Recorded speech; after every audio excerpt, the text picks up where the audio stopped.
Alô galera, tudo bem? Aqui é Zé Brasileiro, quero compartilhar com vocês algumas ideias, alguns pensamentos no dia de hoje. Vocês pensaram que eu não ia aparecer, né? Mas é que a esposa fez o almoço e eu tive que lavar a louça. E só terminei agora. Aqui tudo é meio a meio, meu amigo. Mas o papo que eu quero levar com vocês é um papo muito sério, papo legal. É um papo até um pouco óbvio, mas que é sempre bom nós estarmos lembrando das nossas origens, né? Poxa vida, tanto nos princípios e valores que nos pregam a Bíblia Sagrada da religião católica, o Alcorão, né? Enfim, os ensinamentos religiosos, quanto a ciência nos mostram que é natural que para se formar uma família você tem que ter a figura de um homem e a figura de uma mulher, né? E aí, por consequência, haverão o nascimento dos filhos, né? E aí você terá, sim, uma família completa, a família tradicional que eu costumo pregar aqui.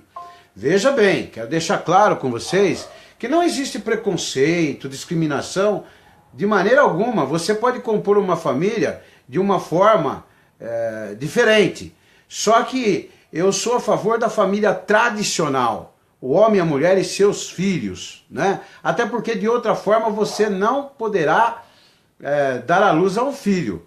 Concordam comigo? Isso é o óbvio. Então tanto a ciência como os princípios religiosos nos mostram isso. Então veja bem, por que eu quis fazer esse preâmbulo antes de começar a passar a minha linha de concepção? Porque a formação familiar é de fundamental importância, né? Uma família muito bem alicerçada, uma família em que a escolha foi a correta, né? Essa família não começou em um alento qualquer, essa família não começou em um carnaval, essa família não começou em uma festa, essa família não começou por um tesão, por uma paixão, que são coisas passageiras, né? Um sentimento assim de atração física. Essa família começou sim, né? De uma forma muito saudável. E para que ela comece de forma saudável, para se ter um alicerce, uma família muito firme e forte dentro dos seus conceitos, ela precisa ter os seus componentes precisam ter origens. Ou seja, este homem, esta mulher, há necessidade de que tenha uma boa formação. Uma boa formação de princípios e valores humanos, né? O princípio religioso costuma influenciar de uma forma muito positiva. Para mim, foi de fundamental importância, né? E outros princípios, né? E valores éticos, caráter, enfim, outros princípios e valores que possam somar a essas duas figuras que vão compor uma família, né? Vão construir uma família, né? E darão frutos. E, obviamente, se essa construção foi uma construção saudável, né? Ela conseguirá com certeza superar as dificuldades que estarão por vir.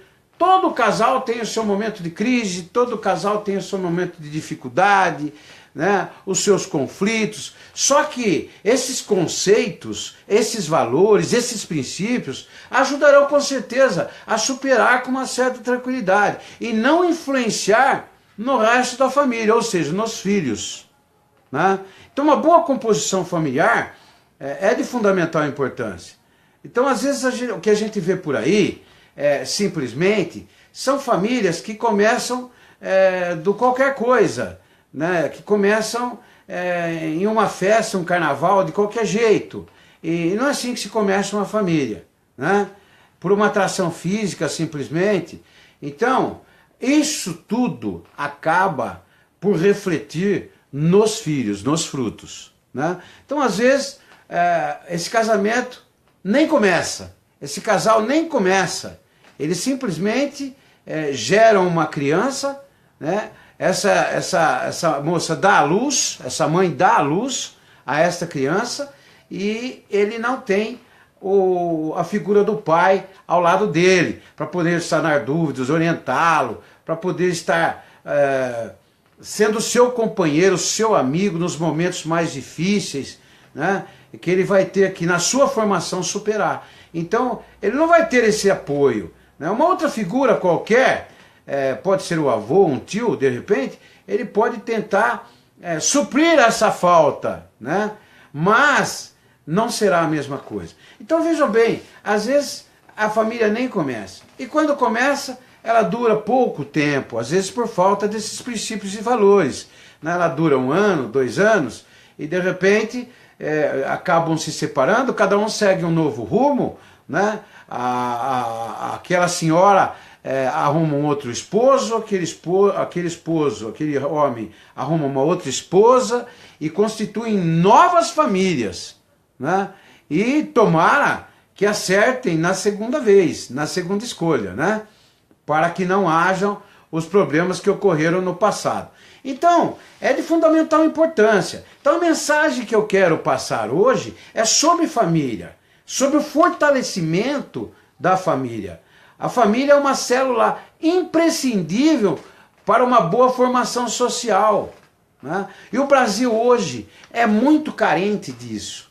O Brasil é carente do fortalecimento familiar. Inclusive existem culturas que se pregam no Brasil, inclusive em emissoras de televisão, culturas que não fazem bem para nós, para os nossos costumes, para aqueles princípios que nós trazemos de lá de trás, de muito lá atrás, né, das nossas origens, né, princípios e valores de fundamental importância, de bons costumes, né, moral, né, enfim, uma série de circunstâncias que geram boas famílias, que geram bons seres humanos. Um bom pai, uma boa mãe, estarão sempre presentes na vida dos filhos, né, e acabarão por influenciar na personalidade desses filhos, né? Então, o que a gente vê às vezes é que os filhos começam a seguir os seus próprios rumos, e nem sempre esses rumos são saudáveis. Às vezes escolhem o caminho cruel e perverso da dependência química, né? Às vezes escolhem o mundo do crime simplesmente, às vezes se suicidam, né? Então, são várias situações que acabam ocorrendo e que, de repente, são consequências de uma má formação psicológica, de uma má formação como ser humano, né? Da falta desses princípios e valores que eu insisto constantemente em minhas postagens. Então, gente, nós seres humanos, é natural, nós queremos sempre o melhor, né? Buscamos o melhor, tanto para nós como para os nossos entes queridos. Mas é importante entender que nós juntos, né? Uma família unida, ela consegue, de repente, superar e progredir, evoluir por demais. Por demais. Eu tenho grandes exemplos nesse sentido. Então, o que a gente vê por aí, às vezes? Desvios de condutas de jovens, né? Jovens que de repente se sentem excluídos. Então, de alguma forma, eles querem aparecer. Primeiro para os pais. Como? É uma tatuagem, é um brinco, essas coisas que eles insistem em usarem, né? E eles querem que nós o aceitamos como eles são, né? Então, nós temos situações em família em que os pais acabam não tendo o diálogo necessário, a presença necessária, a amizade necessária, porque não basta ser pai, ser mãe, tem que ser amigo, amiga, né? E impor ali a disciplina e mostrar que ali existe uma hierarquia, né? E que tem que se respeitar isso, né? Não se impor através do medo, das ameaças, da truculência, mas sim da concepção do respeito, né? Da sensibilidade. Como conseguir isso? É através do tratamento. Que tipo de tratamento? O amor, o carinho, o afeto, não é? O diálogo, a conversação, né? Nem sempre estamos certos, às vezes aprendemos com os mais jovens, né? Eu tenho 52 anos e vira e mexe estou aprendendo com os meus filhos. Sim, aprendo com os meus filhos e não tenho vergonha nenhuma em admitir isso. Então, a boa formação familiar é de fundamental. Eu fiz aqui uma anotação porque é muita coisa que eu quero passar para vocês. Então vejam só, problemas psíquicos, complexos de inferioridades e outros, né? Então, problemas de ordem psicológica. Às vezes a má formação de um jovem vai influenciar com certeza na sua educação didática, na sua educação escolar. Então, ele vai conflitar com outros alunos, ele vai conflitar com o corpo docente, ele vai de repente ter dificuldade de acompanhar os outros alunos, ele vai se sentir inferiorizado em alguns momentos. E é nesse momento que ele precisa de apoio, ele precisa de força, né? Eu me lembro uma vez, eu saí para patrulhar lá em Ibaté, né, perto de São Carlos, e o CAD jogou uma ocorrência para mim, né? E aí eu fui com a minha viatura para lá. E era um pasto, né, uma fazenda, né? E tinha uma árvore, e o pessoal passou por ali e achou que era um espantalho pendurado na árvore. E eu fui para lá para averiguar a ocorrência, pô, se era um espantalho mesmo, averiguar. Eu falei para vocês que eu ia contar algumas historinhas para vocês que tinham tudo a ver com os assuntos. E chegando por lá, eu fiquei chocado. Um jovem de 15 anos se enforcou na árvore. 15 anos, um menino bonito. 15 anos. E obviamente a gente é polícia e a gente quer saber o porquê daquilo. E aí eu fui para cima, fui investigar, eu queria saber por que aquele menino teve coragem de tirar a própria vida, de se enforcar em uma árvore, sabe, no meio de um pasto, no meio do nada, sem ninguém, sabe, provavelmente na escuridão, porque quando eu cheguei lá, o dia mal tinha amanhecido. Então, tudo porque ele, jovem e humilde, né, caipira como eu, de fazenda, ele simplesmente teve uma atração por uma moça, né, teve um sentimento por uma moça, e essa moça simplesmente o tratou mal e simplesmente falou coisas para ele que acabaram machucando ele no seu íntimo, né, sentimentalmente falando. E ele sem preparo nenhum, né, emocional, sem preparo, né, no sentido de familiar, etc. e tal, ele acabou, naquele momento, se sentindo excluído, se sentindo maltratado, se sentindo uma pessoa malquista, tanto no âmbito familiar como no âmbito escolar e pelos amigos. Ele acabou desistindo da própria vida. Gente, a que ponto um ser humano chega? Então vejam, um jovem, ele pode enveredar para o mundo das drogas, ele pode enveredar para o mundo do crime, ele pode enveredar até para um suicídio, né? até para um criminoso, enveredar para ser um criminoso perigoso. Perigoso. Hoje nós temos no nosso sistema carcerário tudo falido, né? Com uma população carcerária enorme. Então o que acontece? Os jovens vão para lá, às vezes com problemas de ordem psicológica, cometeram algum crime, mas crime anão, como a gente chama, que é crimes de pequenas proporções, e eles acabam se tornando meliantes perigosos. E aí saem de lá mais revoltados ainda, e aí saem para matar quem quer que seja. Seja um cidadão comum na rua, seja um policial, seja lá quem for. Então, gente, nós somos os responsáveis, né, por isso tudo. Nossa sociedade é que motiva a formação desses jovens. Mas por quê? Porque nós falhamos no social, nós falhamos na educação, nós falhamos. E quando falhamos, a tendência é arcarmos com as consequências. Então eu vejo, né, que família é de fundamental importância a sua formação, né, e o círculo de vida, mesmo que seja numa comunidade, né, uma comunidade por mais humilde que seja, o círculo de vida tem que ser positivo. As influências boas é que tem que abraçar a família. fazerem parte desta família. Para aí sim, esse menino mesmo convivendo com tráfico de drogas, com alcoólatras, com ladrões e uma série de outros criminosos, mesmo assim ele se torna, e eu tenho exemplos disso, ele se torna uma pessoa boa, um bom cidadão, um bom pai de família, um bom profissional. Né? Eu conheço policiais que saíram do seio de uma comunidade. Então, um terrorista, por exemplo, hoje se está falando muito em terroristas, né? Na Europa, né? Nos atentados, eles são induzidos por lideranças, né? Maldosas, lideranças que também tiveram uma péssima formação e acabam influenciando a cabeça desses jovens, né?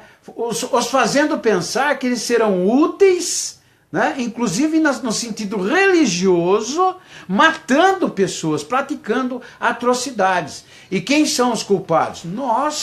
Nós enquanto sociedade, nós enquanto governantes, legisladores, nós precisamos criar alternativas, meios e formas de resgatar esses jovens, resgatar essas vidas. Não permitir que eles sigam esses caminhos tenebrosos aí, que só darão prejuízo para o Estado e para a sociedade brasileira. Então, jovens, olha, existem muitos jovens abandonados, com problemas afetivos, né? Que sofrem pressões sociais. Né? Eu me lembro uma vez, eu até vou citar isso aqui, para encerrar essa postagem, né? Mas é uma pressão. Né? O jovem ele pode sofrer uma pressão no âmbito escolar, né? Ele pode sofrer uma pressão no âmbito familiar, né? E até uma pressão no âmbito profissional posterior. Mas eu vejo que às vezes esse jovem isolado, sem orientação, sem apoio dos pais, sem apoio das pessoas de bem, sem um princípio religioso, sem fazer parte de uma comunidade que de repente exercita o seu lado fraternal, né, o seu lado espiritual, este jovem, ele acaba de repente se perdendo e se entregando a bel prazeres, né? Prazeres do mundo, situações do mundo. Ele quer se isolar, ele quer por alguns momentos esquecer as tristezas que ele vive, os momentos difíceis que ele vive, nas carências e necessidade dele. Então ele busca o quê? Uma alternativa. E sempre aparecerão os oportunistas, né? Os traficantes de drogas, né? Os terroristas, sempre aparecerão os oportunistas, os chefes de quadrilhas e etc e tal, que levarão os nossos filhos embora, ludibriarão os nossos filhos, e eles acabarão, para fugir de uma situação, de um abandono, para fugir de uma carência, de uma necessidade, de uma solidão, ele acabará, para fugir disso tudo, enveredando por esses caminhos. Então, eu vou contar uma historinha para encerrar essa postagem, que eu julgo de fundamental importância. Eu sempre preparei bem os meus filhos, para todas as circunstâncias e situações. E, numa das oportunidades, um dia meu filho chegou e comentou comigo sobre uma situação que ocorrera na escola. Qual a situação? Ele me contou que ele estava entre amigos, batendo papo, e que num determinado momento todos os amigos começaram a mostrar os seus tênis. Né? Então um mostrou o tênis Nike, outro não sei o quê, outro, todas as marcas, né? Marcas famosas, caras, né? E meu filho naquele momento, ele escondeu os pés embaixo do banco da escola onde ele estava sentado. Aí todos olharam para ele e pediram para que ele mostrasse o dele. E ele estava preparado para isso. Foi doloroso, mas ensinou a ele. Ensinou a ele valores e princípios da vida. Né? O que a vida pode proporcionar a ele. Por isso que é importante que ele se dedique, se esforce, que ele lute pela conquista do seu espaço, dos seus objetivos. E ele mostrou o tênis dele. O tênis dele era um tênis simples, não tinha marca, era um tênis de custo barato, que era o que eu poderia dar para ele. Mas ele sabia disso. Quando ele me contou isso, eu senti muito. Doeu no fundo do meu coração. Né? Doeu no fundo do meu coração. E aí eu expliquei a ele a importância dele não se deixar levar por aquilo. dele sentir pena daqueles meninos. Porque aqueles meninos iam ter muito mais dificuldades de superar momentos da vida no futuro do que ele próprio. E hoje nós estamos vendo isso. Hoje ele é um menino inteligente, é um menino bem formado, não tem nenhum problema, ele é um menino focado em busca de seus objetivos. E vira e mexe ele conta de um amigo ou outro que tem uma dificuldade, uma dificuldade qualquer no momento da vida. Então, é isso. A vida é um aprendizado. E é um aprendizado para todos. É um aprendizado para a criança, para o adolescente, para o de meia idade e para os idosos. Porque os idosos, não pensem que não, eles aprendem muito com os mais jovens. Ok? Um abraço para vocês. Espero que eu tenha conseguido transmitir a mensagem, né, e atingir os meus objetivos. Um abraço, fiquem com Deus, que Deus abençoe a cada um de vocês e aos seus familiares. Família em primeiro lugar, solidez de família, junção de família. A família tradicional, não existe coisa melhor. A família tradicional é o mais importante para nós e é o que fortalecerá a nossa sociedade. Volto a repetir, a família é a célula primordial de uma boa formação social. Abraço, gente.